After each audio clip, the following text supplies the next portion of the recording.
बिस्मिल्लाहिर्रहमानिर्रहीम। अस्सलाम वालेकुम। मैं आपकी family physician doctor Kausar health care channel से आपसे मुखातिब हूँ। उम्मीद है आप लोग सब खैरियत से होंगे। आज की हमारी वीडियो का टॉपिक है मीनोपॉज, यानी माहवारी का बंद हो जाना। हर खातून की जूं जूं उम्र ज़्यादा होती है, एक स्टेज ऐसी आती है जब पीरियड्स बंद हो जाते हैं, और जब ये पीरियड्स 12 महीने तक मुसलसल बंद रहें तो इसको हम मीनोपॉज कहते हैं। आज की वीडियो में हम देखेंगे कि मीनोपॉज किस उम्र में होता है, इसके क्या वजूहात हैं, क्या साइंस एंड सिम्टम्स हैं, और आखिर में आपको कुछ टिप्स बताएंगे जिसको अगर आप फॉलो करेंगे तो आप इस पीरियड में अपने आप को हेल्दी रख सकेंगे। वीडियो शुरू करने से पहले अगर आपने अभी तक हमारा चैनल सब्सक्राइब नहीं किया तो चैनल को सब्सक्राइब कीजिए, और जो लोग पहले से कर रहे हैं उनके हम बहुत मशकूर हैं। बढ़ते हैं अपनी वीडियो की तरफ और देखते हैं कि कौन सी उम्र में मीनोपॉज होता है।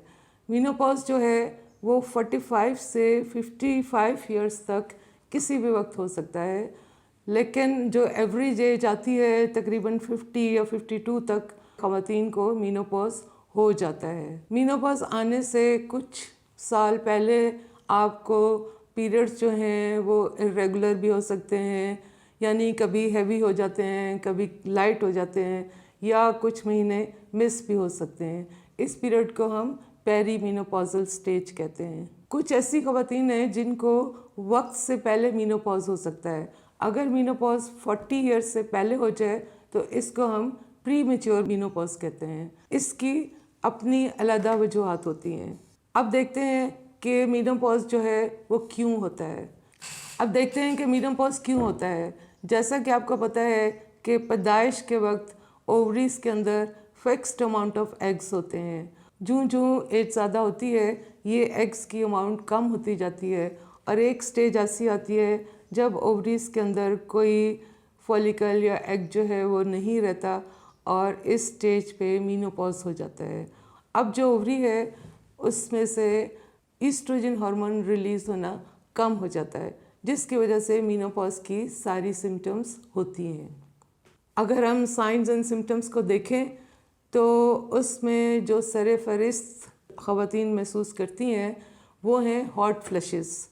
हॉट फ्लशेस क्या होता है कि अचानक बैठे बैठे जो है वो बहुत ज़्यादा गर्मी महसूस होती है, पेल्पिटेशन महसूस होती है, फेस जो है वो रेड हो जाता है, पसीना आना शुरू हो जाता है, और ये कैफियत जो है वो थोड़ी देर के लिए रहती है, उसके बाद ठीक हो जाती है। यही चीज़ अगर रात के वक्त हो तो इसको नाइट स्वेट्स कहते हैं। इसके अलावा मूड स्विंग्स, डिप्रेशन, एंग्जाइटी, नींद का कम आना, ये भी मीनोपॉजल सिम्टम्स में शामिल है। हार्ट की बहुत सारी प्रोटेक्शन जो है वो हमारा ईस्ट्रोजन हार्मोन जो है वो कर रहा होता है, और जब ये ईस्ट्रोजन हार्मोन जो है वो नहीं रहता तो हमारे अंदर हार्ट डिजीज़ होने का ख़तरा होता है।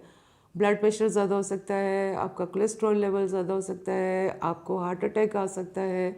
अगर हम बालों की सेहत की तरफ जाएं तो बाल जो हैं वो थोड़े पतले हो जाते हैं, कम हो जाते हैं, और स्किन जो है वो आपकी थिन होना शुरू हो जाती है, रिंकल्स आ जाते हैं। इसी तरह से इंडाइजेशन हमारा यानी जो गैस्ट्रोइंटेस्टाइनल सिस्टम है उसकी मोटिलिटी भी कम हो जाती है, और अक्सर जो है आपको हार्ट बर्न होता है, गैस की शिकायत होती है, कॉन्स्टिपेशन होती है, खाना देर से हज़म होता है, आपकी हड्डियाँ बहुत कमज़ोर होना शुरू हो जाती है, आपको जॉइंट पेन हो सकती है, आपको बोन में पेन हो सकती है।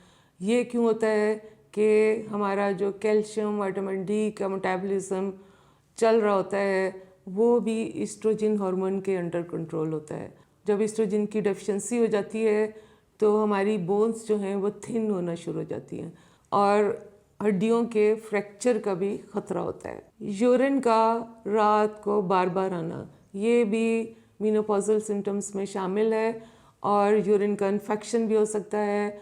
हो सकता है कि आपको अर्जेंसी हो, यानी आप वॉशरूम तक पहुँचते पहुँचते ही यूरिन जो है वो लीक कर जाए। इसी तरह से विजाइनल ड्राइनेस जो है वो भी एक प्रॉब्लम होता है। अब आते हैं कि ऐसी कौन सी टिप्स हैं जिनको हम फॉलो करें तो हम इन सब चीज़ों से थोड़ा बच सकते हैं। सबसे पहले आपकी डाइट बहुत इम्पॉर्टेंट है। आपने ग्रीन लीफी वेजिटेबल्स और फ्रूट का इस्तेमाल ज़्यादा करना है। प्रोसेस्ड फूड और कैंड फूड इनको अवॉइड करना है। चाय कॉफ़ी से आपने परहेज़ करना है। शुगर और सॉल्ट का इंटेक आपने कम करना है। कोशिश ये करें कि डेयरी प्रोडक्ट्स को अपनी डाइट में ज़रूर इंक्लूड करें, जैसे दूध है, दही है, चीज़ है, ताकि आपको कैल्शियम की एक अच्छी अमाउंट मिलती रहे।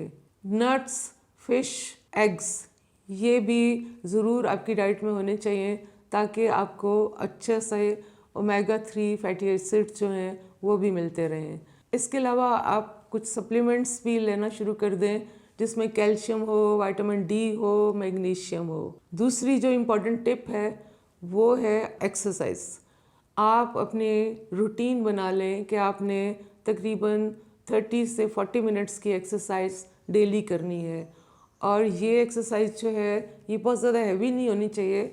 आप वॉक कर सकती हैं, हल्की जॉगिंग कर सकती हैं, या स्टैटिक साइकिल के ऊपर आप साइकिलिंग कर सकती हैं। तीसरी जो इम्पॉर्टेंट चीज़ है वो आपका लाइफस्टाइल मॉडिफिकेशन है। आपने अपने आप को एक तो बिज़ी रखना है, अपनी कोई हॉबी चूज़ करें, जैसे कोई गार्डनिंग है, या अगर आप कोई और काम पसंद करती हैं तो उसको अपनी रूटीन में शामिल करें ताकि आपको स्ट्रेस ना हो। चाय और कॉफ़ी को कम कर दें। अगर कोई स्मोकिंग करता है तो उसको भी अवॉइड करें। अपना सोशल सर्कल जो है उसको वसी करें ताकि आप थोड़ी सी सोशली एक्टिव हों, और अगर आपके ज़हन पे कोई स्ट्रेस हो तो आप दूसरे के साथ कम्युनिकेट कर सकें। चौथी टिप है वो है यूज़ ऑफ मेडिसिन।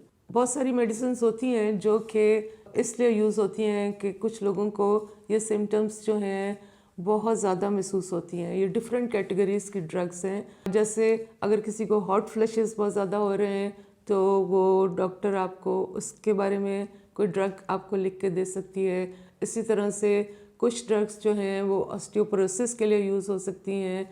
और जिनको प्री मैच्योर मीनोपॉज हो रहा है यानी 40 इयर्स की एज से पहले, उनको डॉक्टर हार्मोन रिप्लेसमेंट थेरेपी देते हैं जिनको HRT कहते हैं। लेकिन ये आपकी डॉक्टर देने से पहले आपका डिटेल मुआयना करेंगे, कुछ टेस्ट करेंगे और उसके बाद ये शुरू कर सकते हैं। और ये तकरीबन आप 50 से 60 इयर्स तक इस्तेमाल कर सकते हैं। सबसे आखिर में जो इम्पॉर्टेंट टिप आती है वो है आपकी रेगुलर विज़िट डॉक्टर के पास। आपको सालाना कम से कम एक दफ़ा अपना डिटेल मुआयना डॉक्टर से ज़रूर करवाना है। उम्मीद है आज की वीडियो से आपको मीनोपॉज के बारे में काफ़ी इन्फॉर्मेशन मिली होगी। वीडियो अगर आपको पसंद आए शेयर कीजिए, लाइक कीजिए और चैनल को सब्सक्राइब कीजिए। अपना ख्याल रखिएगा। अल्लाह हाफिज़।